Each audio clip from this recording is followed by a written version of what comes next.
Meet Laura, a determined single mom with a dream. She opened Mamaritas, a Mexican-American restaurant named as a tribute to her grandmother's legacy. Laura went from running a successful catering business to the sizzle of a formal restaurant. However, Laura soon discovered that the journey wasn't as straightforward as she had anticipated. I'm serving 200 people. I've served, 1,000 people in a catering job. How could it be so hard?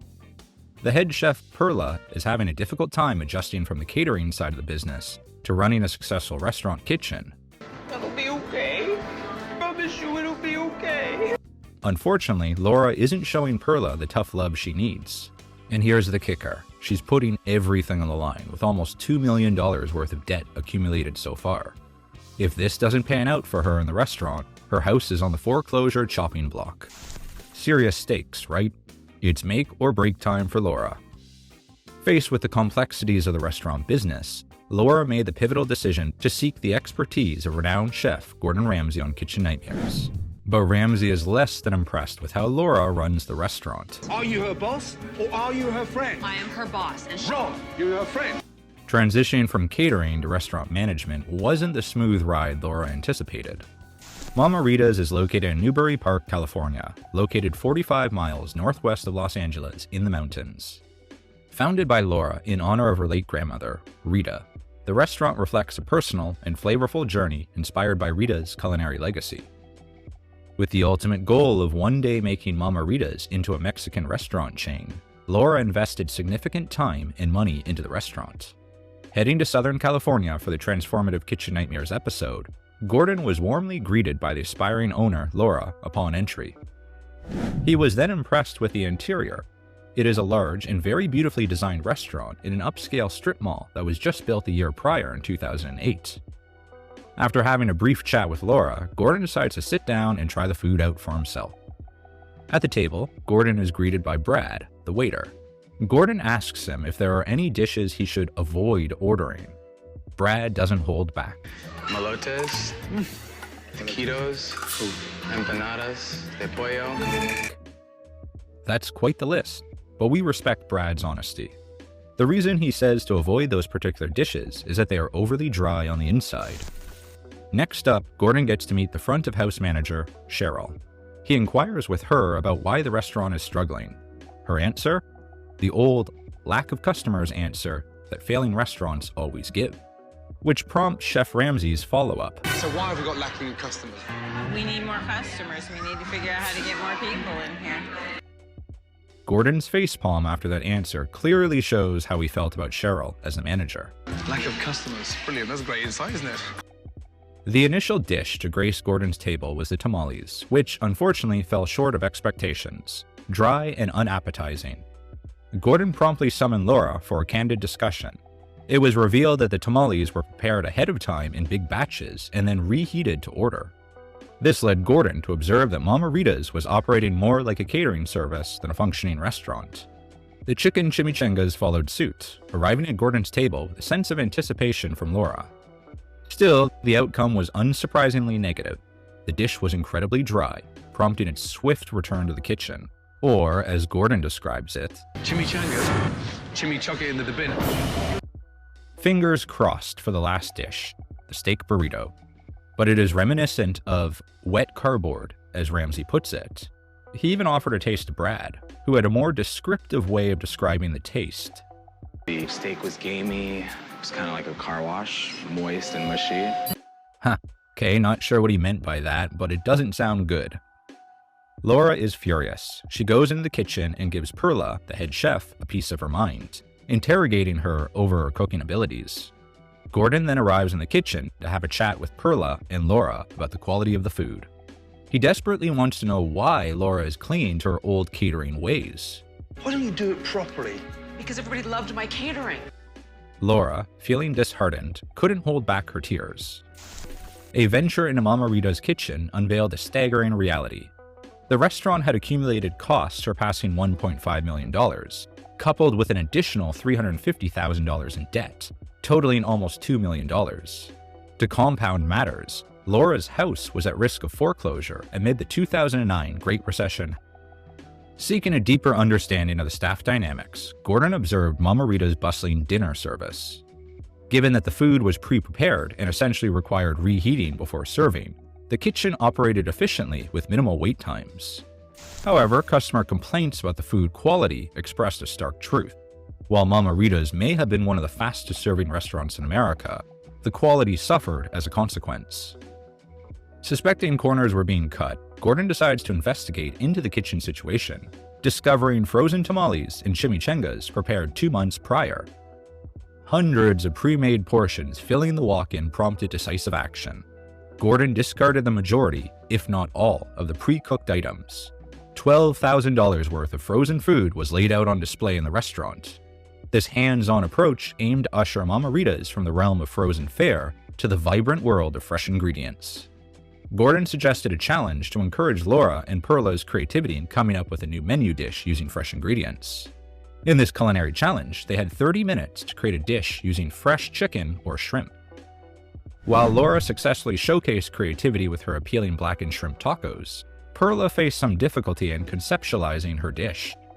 When the dishes reached the staff, Gordon and Laura's creations received positive feedback, but Perla's dish?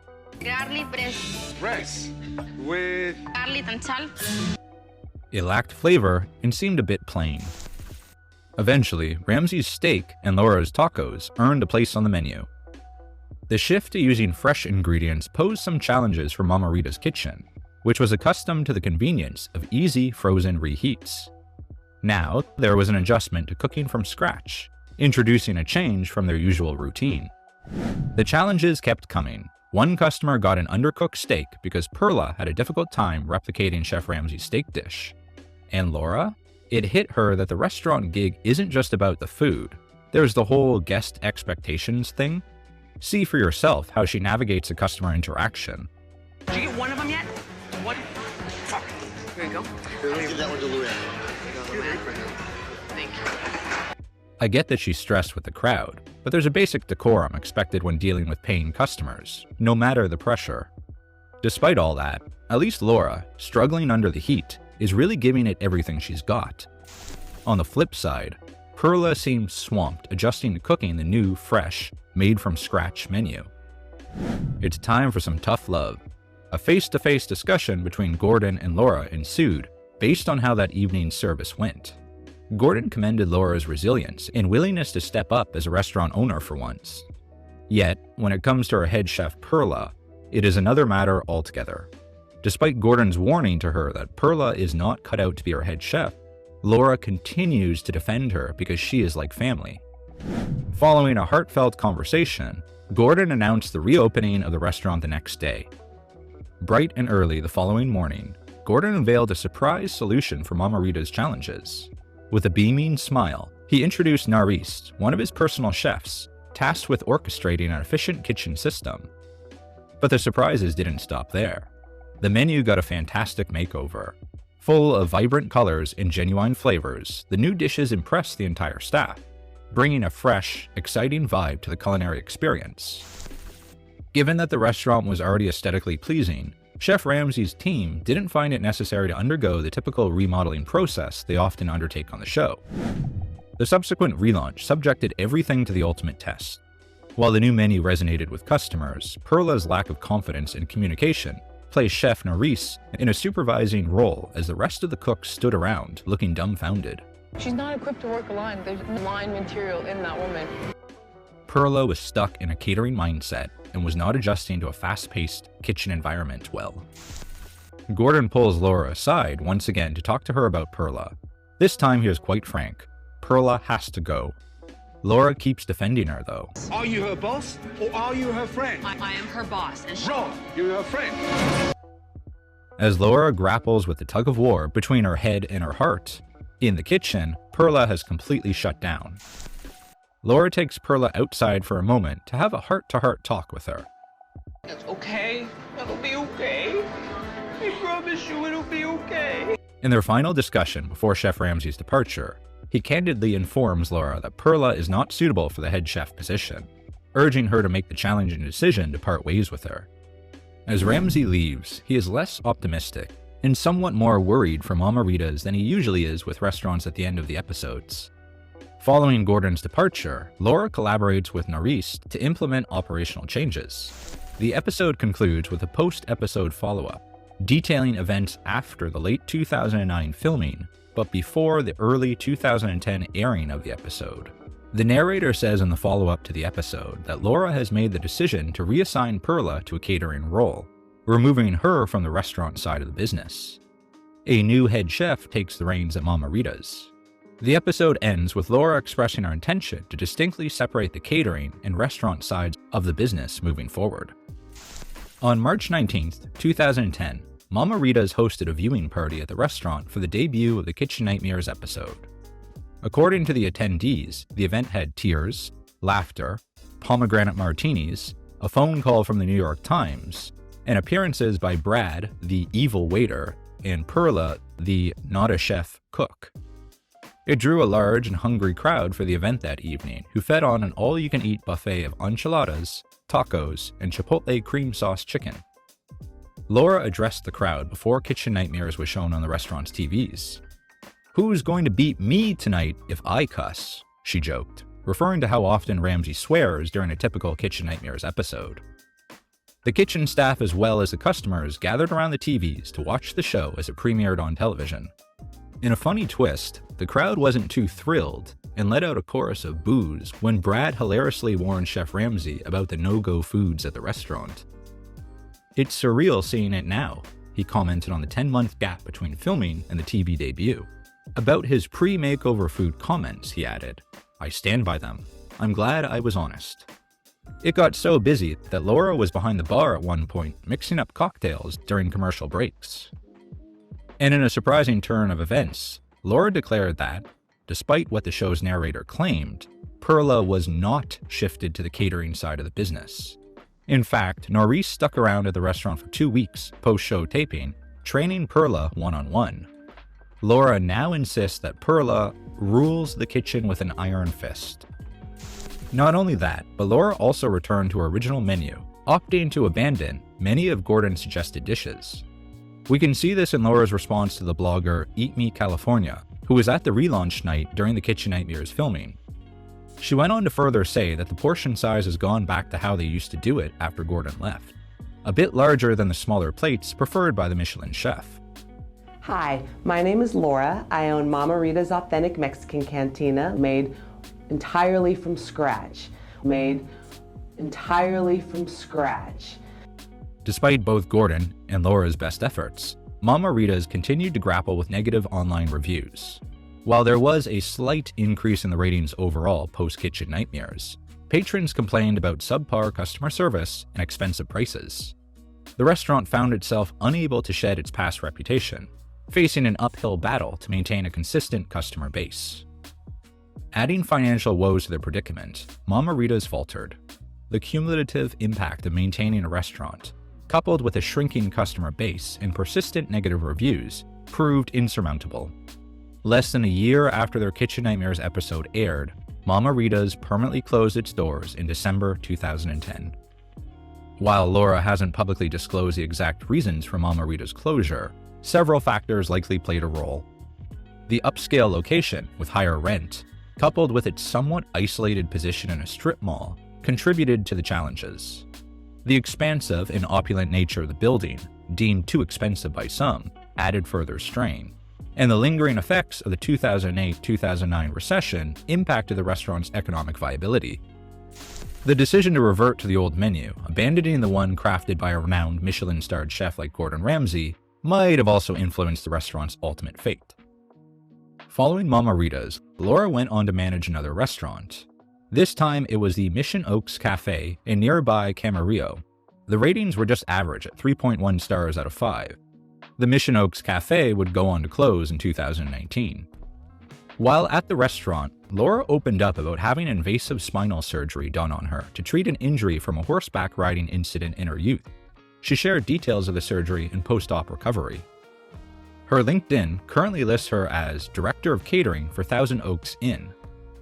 As for the location that housed Mama Rita's, in December 2011, it became La Cucina di Venti, an Italian pizzeria that would fill the 4,300 square foot restaurant space. Reviews were mixed, with most people pointing out issues with the service and food quality.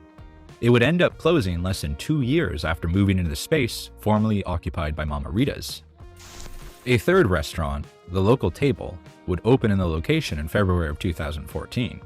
Customers praised The Local Table for its food and drinks. However, similar problems would plague the restaurant, with customer service issues along with the issue of the location being somewhat away from everything. While it had a good 10-year run, eventually The Local Table would shut its doors in August of 2023. The fourth and the current restaurant occupy the space is called Gemma. Describing itself on Instagram, Gemma prides itself on offering Californian-inspired cuisine, highlighting ingredients sourced from local farmers markets, and featuring a seasonally changing menu. It will be interesting to see what the fate of Gemma's will be. Reflecting on the original Kitchen Nightmares episode, Norris, the chef Gordon Ramsay enlisted to train Mamaritas after his departure, has since enjoyed a remarkable culinary career. Notably, she became the culinary producer for the popular TV show Bar Rescue and contributed to one of Terry Crews' holiday movies. Today, she serves as a private chef based in Los Angeles, specializing in curated gatherings. Maurice has collaborated with numerous celebrities, married, started a family, and in 2015, had the honor of cooking at the Obama White House. Brad, the waiter who openly shared his thoughts with Chef Ramsay about the dishes at Mama Rita's, pursued a career in music and songwriting. You can check out some of his musical performances on his website, Brad Kirsch Music. It's nice to see that Brad stayed in touch with Laura after Mama Rita's. And here they are, capturing her moment for old time's sake. As for Perla Hernandez, there isn't much information available. According to her LinkedIn, she worked as a chef at a nearby restaurant, which appears to have since closed. Unfortunately, there is no additional information about her at this time. We discussed what Laura has been up to professionally since Mama Rita's. She still maintains her catering business. She has both Instagram and Twitter. Her Instagram account is set to private. I don't usually share people's details if they are set to private, but in this case, she specifically mentions Kitchen Nightmares. On Twitter, she shares public posts, including memories from the past, like a photo from when she was 21 years old. Laura frequently engages with Kitchen Nightmares related content, commemorating milestones such as the 10-year anniversary of the episode. She even tags Gordon Ramsay on Twitter, as seen in a post where she promotes her line of homemade hot sauce. Despite the challenges highlighted on the show, Laura appears to be thriving and enjoying life.